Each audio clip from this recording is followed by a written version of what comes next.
It seems like there's still some confusion about birthright citizenship in the United States and whether it is or isn't constitutional. So let's give you a little history of birthright citizenship all the way back to when we were a colony, because all of our colonial laws are based off of English common law, where colonies established citizenship through Calvin's case in 1608, starting a person's status as vested at birth in the location in which they were born and to the class in which they were born, because we got that going on. And yes, I'm reading off a prompter, so go whatever, do what you need to do with that. There's a Naturalization Act of 1790, which is the first citizenship law, saying that you can apply to be a citizen after living in the United States for 2 years or being born here. One of two ways. Didn't matter how you cross that border. If you were here for 2 years, you could apply to be a citizen, or you could be born here. That's the thing. There's the 1830 Supreme Court ruling of the Inglis versus Trustees of Sailors Sung, which declared that just soy lee, which means born here, you are a citizen. In 1844, there's a New York case of Lynch versus Clark, which held that the common law applies and people born in the U.S. are citizens, even if they're born by parents just visiting the country.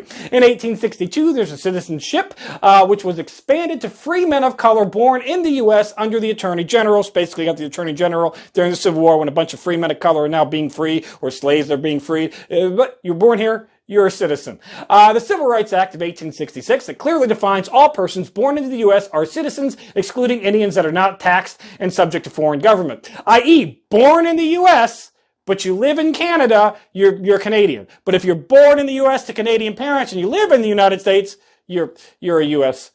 Citizen. There's a 14th Amendment of these United States that codifies birthright citizenship in the Constitution. Also, it makes it illegal for traitors to hold public office, but we'll ignore that one because apparently we never wanted to enforce that part of the Constitution. In 1898, the Supreme Court ruling of Wong Kim Ark versus the U.S. declared that regardless of parents' birth, anyone born in the U.S. is a U.S. citizen. There's the Indian Citizenship Act of 1924 that gave citizenship to all natives born in the U.S., regardless of the tribe status. Now, I do say that that applies to men, because apparently if you're a woman and you married somebody who wasn't a U.S. citizen, you lost your U.S. citizenship. We really screwed over the women a lot, this whole whether they are a citizen or aren't a citizen, so...